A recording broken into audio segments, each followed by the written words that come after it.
Hello my dear student, आज NCERT maths class 10th का हम लोग एक्सरसाइज 1.2 बनाएंगे। क्वेश्चन कर रहा है, फर्स्ट क्वेश्चन है, क्वेश्चन कर रहा है NCERT express each number as product of its prime factor, यानी निम्नलिखित संख्याओं का अभाज्य गुणनखंडों के गुणनफल के रूप में व्यक्त करना है। देखिए सबसे बड़ा चीज क्या है कि प्राइम फैक्टर क्या होता है।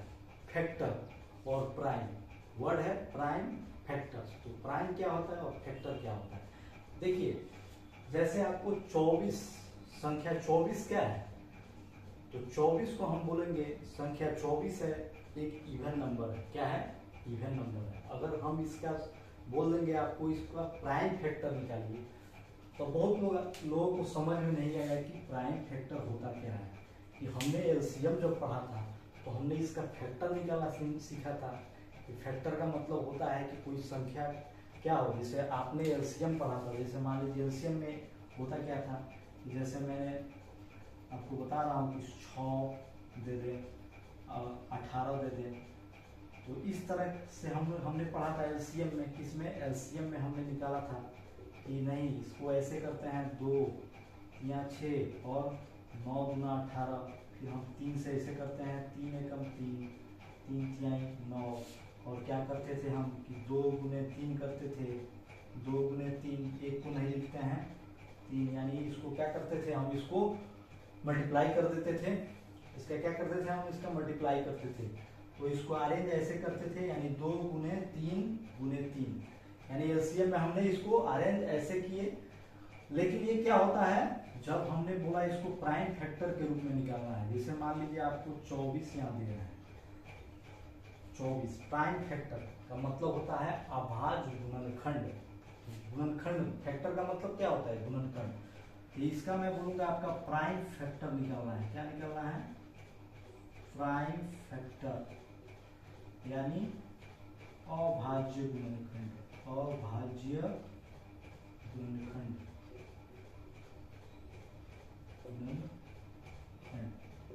अभाज्य गुणनखंड जिसको हम लोग बोलते हैं प्राइम फैक्टर। जैसे सेम क्या होता है, यही रूप होता है, 2 गुने 3 गुने 3 सेम फैक्ट, यही रूप होता है जो आप एलसीएम में करते थे। नीचे क्या करते हैं, सभी को अरेंज करके, जैसे यहाँ 2 है, फिर यहाँ 3 है, फिर यहाँ 1 को नहीं लिखते हैं, फिर 3 है, इसको अरेंज मल्टीप्लाई के रूप में करते हैं, और लास्ट में क्या करते हैं, इसका मल्टीप्लाई करते हैं। लेकिन इसमें हम लोग क्या करते हैं, देखिए इसमें सेम यही मेथड है, इसको हम लोग ऐसे लिखते हैं। देखिए अभाज्य संख्या क्या होता है, जैसे अभाज्य संख्या होता है वैसी संख्या जो एक और स्वयं के अलावा किसी अन्य संख्या से भाग न लगे। इंग्लिश में the number which is divisible of 1 and itself, उसी को हम लोग बोलते हैं प्राइम नंबर। यानी एक उसका फैक्टर होगा और एक खुद का वो होगा। तो इसका मतलब होगा, जैसे इसका क्या पॉसिबिलिटी आपका बन रहा है, जैसे 2 बन रहा है 2। देखिए अभाज्य गुणनखंड में जब भी हम लोग नंबर को लेते हैं, अभाज्य गुणनखंड में क्या लेते हैं, इसीलिए इसको नाम में हम लोग रखते हैं प्राइम फैक्टर। तो नंबर हमारा क्या होना चाहिए, असेंडिंग ऑर्डर में, बढ़ते क्रम में होना चाहिए। बढ़ते क्रम का मतलब क्या है, 1 2 3 कंसेक्यूटिव में, लगातार वे में। तो यहाँ 2 होगा, तो 2 गुने, यहाँ फिर 12 होगा, फिर इसको ऐसे लिखते हैं 2 गुने 6, फिर इसको ऐसे लिखते हैं 2 गुने 2, फिर क्या लिखते हैं 2 गुने 3 लिखते हैं, 2 गुने 3 तब 6। तो यहाँ 2 कितना बार में रिपीट हुआ है, 2 यहाँ 3 बार में रिपीट हुआ है, तो इसका पावर हम 3 लिख देते हैं, यानी घात। पावर को हम लोग हिंदी में क्या बोलते हैं, घात, यानी 2 का पावर, यानी 2 3 बार में रिपीट हुआ है, तो 2 का पावर 3 गुने 3, ये इसका क्या हुआ, प्राइम फैक्टर हुआ। ये इसका क्या हुआ, प्राइम फैक्टर। इसी को हम लोग बोलते हैं प्राइम फैक्टर। ये इसका क्या हुआ, एलसीएम हुआ।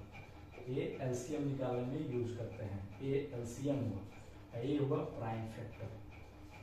आई होप आप समझ गए होंगे। तो चलिए अब हम क्वेश्चन को क्या करेंगे, सॉल्व करेंगे। हम लोग क्वेश्चन को हम लोग सॉल्व करेंगे। चलिए देखते हैं, क्वेश्चन है 140 है, 140 का प्राइम फैक्टर निकालना है। फर्स्ट क्वेश्चन है तो 140 का हम लोग को क्या निकालना है, प्राइम फैक्टर 2 से आएगा यानी 70। अभी क्या हो जाएगा, 35 गुना 70 होता है, फिर क्या हो जाएगा 2 गुने 2, फिर क्या हो जाएगा 5 सत्ते 35 होता है। अब 2 कितना बार आया है, 2 2 बार आया है यानी 2 का पावर 2 गुने 5 गुने 7, आंसर इसका हो गया। आई होप आप समझ गए होंगे। फर्स्ट नंबर हो गया। अब सेकंड नंबर हम लोग लेते हैं 156 है, तो 156 को यानी इसको भी देखिए, जब भी प्राइम फैक्टर निकालते हैं तो फर्स्ट नंबर को कोशिश करते हैं छोटा से छोटा नंबर को, तो फर्स्ट यानी 2 ये भी होगा यानी 78, 78 गुना 156, फिर क्या हो जाएगा, फिर 2 39 गुना 78,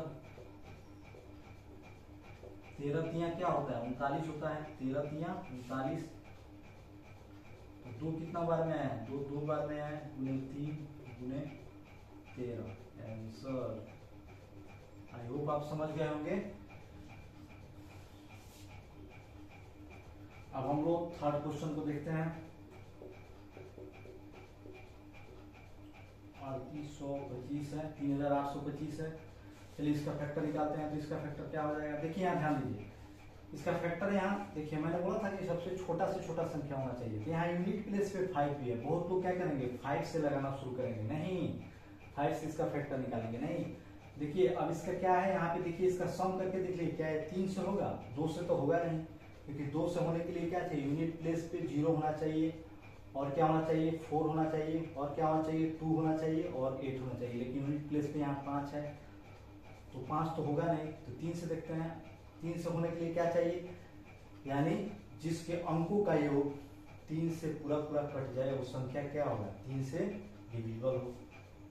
तो यहाँ देखिए 8 3 11 और 2 13, 13 और 5 18, 18 3 से पूरा पूरा भाग लग जाएगा, यानी 3 से लगा दीजिए, 3 गुने इसका फैक्टर निकल गया, 3 गुने क्या हो जाएगा, ये मानते हैं 15 7 21 और 1275 हो जाएगा। अब इसको 3 गुने अभी क्या हो जाएगा 25 3 75 425 और 4 3 12, तो ये 5 से हो जाएगा 50 25 8 25 40 और 2 42, 3 गुने 3 तो क्या हो जाएगा 5, कितना हो जाएगा 17 25 85, 17 25 कितना होता है 85, 3 कितना बार आया है 2 बार आया, 5 कितना बार आया 2 बार, तो 3 का पावर यानी घात 2, 5 का पावर यानी जितना बार आया उतना पावर, यानी घात 5 का पावर 2 यानी घात गुने 17 यानी आंसर। आई होप आप समझ गए होंगे। अब 4 क्वेश्चन हम लोग देखते हैं। 505, देखिए यहाँ 505 है, तो यूनिट प्लेस पे यहाँ क्या है 5 है, तो ये 5 से ही इसका फैक्टर निकलेगा, तो 5 गुने 1000 1001, अब क्या हो जाएगा 5 गुने यहाँ क्या हो जाएगा, आप देख सकते हैं यहाँ आपका हो जाएगा, यहाँ देखिए क्या हो जाएगा यहाँ, तो ये निकल जाएगा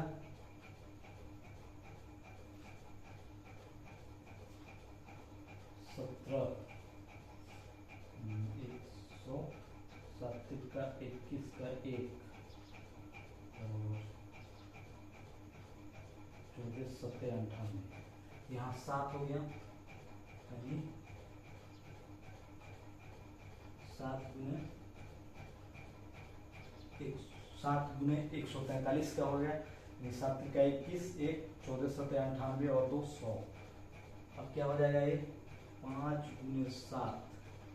अब देखिए यहाँ एक क्या है, ये देखिए संख्या जो है, अब हमको देखने से लग रहा है कि 11 से इसका फैक्टर निकलेगा। 11 से फैक्टर कैसे निकलेगा, तो जब इसको हम लोग देखते हैं इसका मतलब ये क्या हो जाएगा 11 गुने 13 होगा, 11 गुने 13 कैसे हम लोग देखते हैं, 13 मल्टीप्लाई अगर 11 से करते हैं तो देखिए सबसे पहले क्या करते हैं, ये 13 है यानी 1 को यहाँ बढ़ा के लिखते हैं आगे, और 3 को यूनिट प्लेस पे थोड़ा बढ़ा के लिखते हैं और बीच में स्पेस दे देते हैं, बीच में जगह दे देते हैं खाली, और 3 और 1 को जोड़ देते हैं। तो 3 और 1 मिलके कितना बना, 4 और 4 यानी 143, यानी 11 से क्या हो जाएगा, इसका फैक्टर निकल गया। तो 5 गुने 7 गुने 11 गुने 13 इसका आंसर होगा। आई होप आप समझ गए होंगे, प्राइम फैक्टर में भी कोई दिक्कत नहीं हुआ होगा।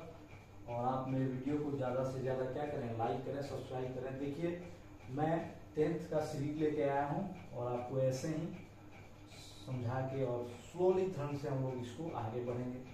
चलिए आप देख लीजिए इसको।